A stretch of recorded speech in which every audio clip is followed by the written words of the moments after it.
സ്റ്റേഷനിൽ വെച്ച് നീ ആരെയാ നോക്കിയത്? അത് നീ ഇറങ്ങി വന്ന കമ്പാർട്ട്മെന്റിലേക്ക് കൂടെ കൂടെ തിരിഞ്ഞു നോക്കുന്ന കണ്ടപ്പോഴേ എനിക്ക് കാര്യം മനസ്സിലായി. എന്ത്? നിനക്ക് വളരെ വളരെ വേണ്ടപ്പെട്ട ആരോ ഒരാൾ ആ ട്രെയിനിലുണ്ടായിരുന്നു. ഇന്നലെ ഒരാളെ പരിചയപ്പെട്ടു. ഉം. ഒരു ഇൻട്രസ്റ്റിംഗ് ക്യാരക്ടർ. ഇഷ്ടായി അല്ലേ? പിന്നില്ലേ? നമുക്കങ്ങ് ആലോചിച്ചാലോ? You is just like a friend. ഷോ, ഞാൻ വല്ലാതെ അങ്ങ് പ്രതീക്ഷിച്ചു പോയി. അല്ല, എന്നെ ഒരു പ്രണയത്തെ വീഴ്ത്താൻ നിനക്കെന്താ വല്ലാത്തൊരു ഇൻട്രസ്റ്റ്? എനിക്ക് രക്ഷപ്പെടാലോ. ഒന്ന് ചോദിച്ചോട്ടെ, നിനക്ക് എന്നെ കല്യാണം കഴിച്ചാ എന്താ കുഴപ്പം? കൃഷ്ണ, എന്റെ ഇഷ്ടാനിഷ്ടങ്ങൾ പറഞ്ഞ നിന്റെ വീട്ടുകാർക്ക് എന്റെ വീട്ടുകാർക്ക് മനസ്സിലാവില്ല. MBBS പഠിക്കുന്ന കാലം മുതൽ ആഗ്രഹിച്ചതാ ഹയർ സ്റ്റഡീസിന് സ്റ്റേറ്റ്സിൽ പോകണമെന്ന്. ഇപ്പൊ ദേ അഡ്മിഷനും ശരിയായി. ദേ ഉടനെ കല്യാണം എന്ന് പറഞ്ഞ എന്നെ ഇപ്പൊ വിളിച്ചു വരുത്തിയിരിക്കുന്നെ. നിനക്ക് താല്പര്യമില്ലെങ്കിൽ നേരത്തെ പറഞ്ഞോ, എനിക്കുണ്ട് കുറെ future plans. Krishna, I am serious. എനിക്ക് നിന്നെ ഒരിക്കലും ഭാര്യയെ സങ്കല്പിക്കാൻ പോലും കഴിയില്ല. ഇന്നത്തെ കാലത്ത് ആരെങ്കിലും മുറപ്പെണ്ണിനെ കല്യാണം കഴിക്കൂ? അതൊരു ഫ്യൂഡൽ ഹാങ് ഓവറാണ്. എങ്കിൽ നിനക്ക് പറഞ്ഞൂടെ? ആരോട്? ഓ, നിന്റെ അച്ഛനോടും അമ്മയോടും. ഒരു വിവരം ഇല്ലാത്തവരാ. ഇതെങ്ങനെ അറിഞ്ഞ അവരെന്നെ തല്ലിക്കൊല്ലും. അങ്കിൾ, അയ്യോ, എടുക്കില്ല. Hello uncle. ഹലോ, കൃഷ്ണമോളാണോ? അതെ അങ്കിൾ.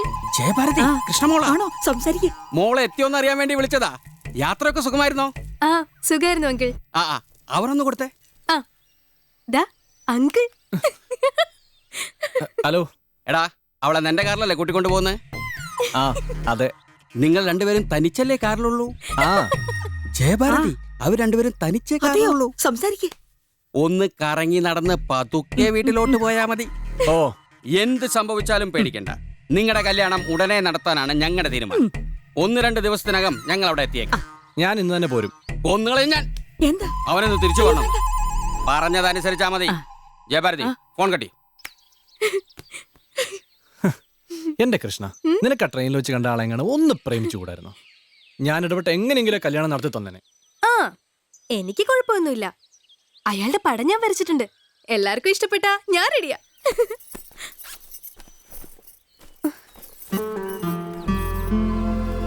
അയ്യോ, ഞാൻ മറന്നു. എന്താ മറന്നേ? എന്റെ ഡ്രോയിങ് പാഡ് ഞാൻ ട്രെയിനിൽ വെച്ച് മറന്നു.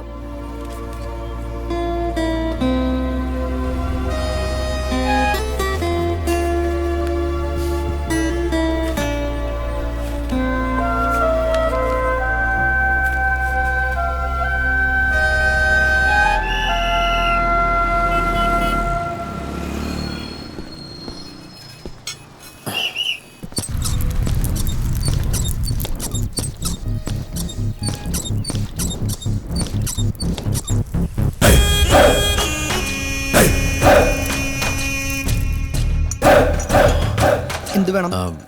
ഇവിടെ കുടിക്കാനായിട്ട് വാറ്റർ എടുക്കട്ടെ? വാറ്റോ? എടോ, നല്ല പൈനാപ്പിളും കപ്പയും ബാറ്ററിയും. ബാറ്ററി സുൽത്താൻ ബത്തേരി കൊണ്ട് ബെസ്റ്റ് നട്ട്സ് ഇട്ട് വാറ്റി സ്വയംബൻ സൂപ്പർ സാധനം എടുക്കട്ടെ? അതല്ല, ഈ പച്ചവെള്ളം ഇല്ലേ, വെറുതെ വെള്ളം. വെള്ളം ഫ്രീ അല്ലേ? ഇതില് വെള്ളമില്ലല്ലോ. ദോ, ആ പൈപ്പിന്റെ ചോട്ടി പോയി കിട്ടും. ഞാൻ പോയി കുടിച്ചോളാം. അല്ല, എനിക്ക് രാമപുരം പോസ്റ്റ് ഓഫീസിലേക്ക് പോകാനുള്ള വഴിയൊന്ന് പറഞ്ഞുതരും. ഞാൻ പറഞ്ഞുതരാം. ഈ വഴി നേരെ പോയിട്ടേ ഇടത്തോട്ട് തിരിഞ്ഞിട്ട് വലത്തോട്ട് തിരിഞ്ഞ് ഒരു 10 അടി മുമ്പോട്ട് പോകുമ്പോ ഒന്ന് ഇടത്തോട്ട് തിരിഞ്ഞ് പിന്നെ ഒന്ന് വലത്തോട്ട്. അല്ല, ഈ ഇടത്തോട്ട് അവിടെ നേരെ ചെല്ലുമ്പോ തെക്കേ ഭാഗത്ത് ഒരു ആൽമരമുണ്ട്. ആൽമരല്ല, ആൽത്തറ. ആ തറയുടെ വലത്തേ ഭാഗത്തൊരു അമ്പലമുണ്ട്. അതിനോട് ചേർന്നൊരു കെട്ടിടം. ഇങ്ങനെയാണോടാ ഒരാൾക്ക് വഴി പറഞ്ഞു കൊടുക്കുന്നത്?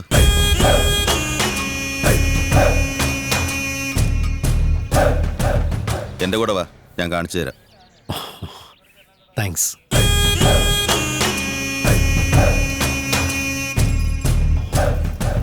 കൊള്ളാലോ പടവാള്. ഇതെന്തിനാ? വെട്ടിക്കൊല്ലാൻ. ഏയ്, ചുമ്മാ പേടിപ്പിക്കാൻ. വെള്ളക്കിട്ടൊരു മാടപ്രാവിന്റെ ഹൃദയമുള്ള ആളെ പോലെ ഉണ്ടല്ലോ അല്ലേ? ഇല്ല.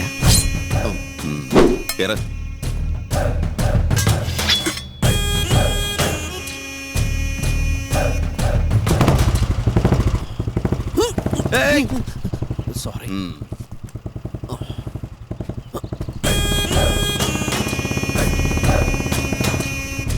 ഇതാ post office. Thank you sir. ഓ നമസ്കാരം. നമസ്കാരം. ഇവിടുത്തെ പോസ്റ്റ് മാസ്റ്റർ അകത്തുണ്ടല്ലോ.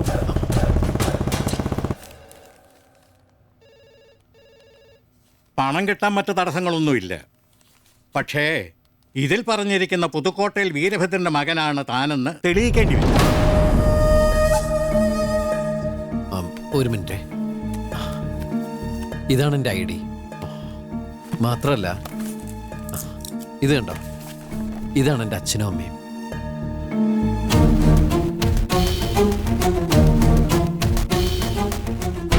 സംഗതിയൊക്കെ ശരി തന്നെ, പക്ഷേ റെക്കമെൻഡേഷൻ വേണ്ടി വരും. ഈ നാട്ടിൽ ആരെങ്കിലും പരിചയമുണ്ടോ? ഇവിടെ ഇപ്പം അങ്ങനെ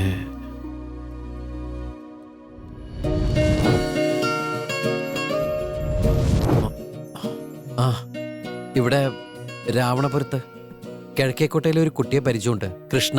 പൂനെയിലൊക്കെ പഠിക്കാൻ പോയ കൃഷ്ണേന്ദു. കൃഷ്ണേന്ദു അറിയാം. കിഴക്കേക്കോട്ടയിലെ നരസിംഹ സാറിന്റെ മകള്. ആ, നരസിംഹ സാറിന് ജാമ്യം നിന്നാ മതി. ഹലോ. ഹലോ, ഞാൻ പോസ്റ്റ്മാൻ രാഘവനാ. ആ പറ. മോനിപ്പോ ഇവിടെ കൊണ്ടാക്കിയ ആളെ അറിയൂ? ഇല്ല. ആരാണെന്ന് കേട്ടാ മോൻ ഞെട്ടും. താൻ ഞെട്ടിക്കാതെ കാര്യം പറയടോ. നിങ്ങൾ കാത്തിരുന്ന പുതുക്കോട്ടയിലെ വീരഭദ്രന്റെ മകനാവൻ.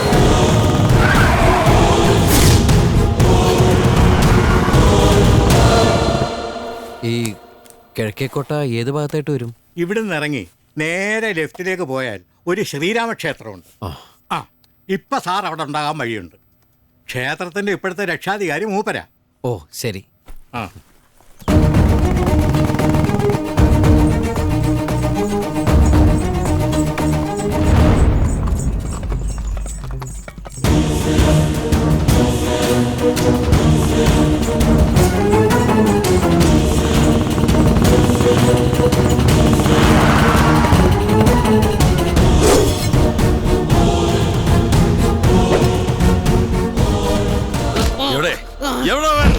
ഇവിടുന്ന് പോയി.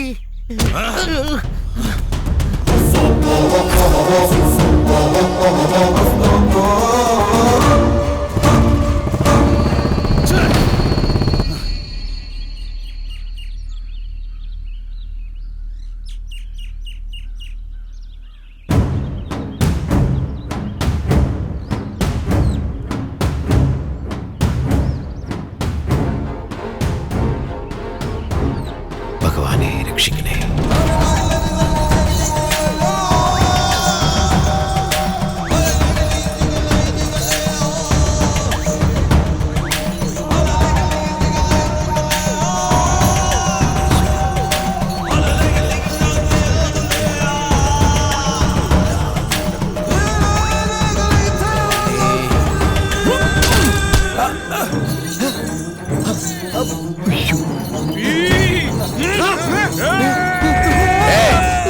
വേണ്ട, ക്ഷമിക്കണം, ഞാൻ തേങ്ങ ഉടച്ചപ്പോ അറിയാണ്ട്.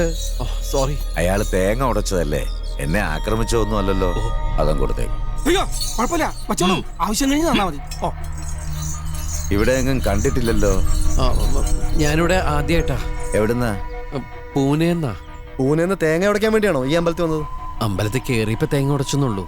ഞാനിവിടുത്തെ പോസ്റ്റ് ഓഫീസിൽ വന്നതാ. എൻ്റെ അച്ഛനെ ചിലപ്പോ പറഞ്ഞാൽ അറിയുമായിരിക്കും. ആ ചേട്ടാ, അച്ഛനൊന്ന് കൊടുത്തേ. കൊടുക്കാം. ചേട്ടനാ. ഹലോ അച്ഛാ, ആ വീരഭദ്രന്റെ മകൻ നാട്ടിലെത്തിയിട്ടുണ്ട്. Hello hello. വീരഭദ്രൻ, വീരഭദ്രൻ. വീരപ്പനാ? വീരഭദ്രൻ അച്ഛാ, വീരഭദ്രൻ. വിജയഭദ്രനാന്നോ? വീരഭദ്രൻ. ഒന്നും കേൾക്കുന്നില്ലടാ, നീ വീട്ടിലേക്ക് വാ. ആ, ഇവിടെ ആരെ കാണാൻ വന്നാ പറഞ്ഞേ? ഇവിടെ കിഴക്കേക്കോട്ടയിലെ കൃഷ്ണേന്ദു. കൃഷ്ണേന്ദു എന്റെ മോളാ. ഓ, എന്താ കാര്യം? അല്ല, ഞങ്ങൾ ഒരുമിച്ചാ ട്രെയിനിൽ വന്നതേ. കൃഷ്ണയുടെ ഒരു പുസ്തകം മറന്നു വെച്ചത് എനിക്ക് കിട്ടി. അപ്പൊ അത് തരാനായിട്ട് അതിൽ നിന്ന് എനിക്ക് അഡ്രസ്സ് കിട്ടിയതേ. ഓ, പിന്നെ എനിക്കൊരു സഹായം ചെയ്ത. എന്ത് സഹായം? അത് എന്റെ അച്ഛൻ എന്റെ അവിടെ നടയടക്കാറായി. ആ, എന്നാ നമുക്ക് വീട്ടിൽ ചെന്ന് സംസാരിക്കാം. ഞങ്ങളെ കാണാൻ വന്ന ആള് ഞങ്ങളുടെ അതിഥിയാണ്. ഓഹ്.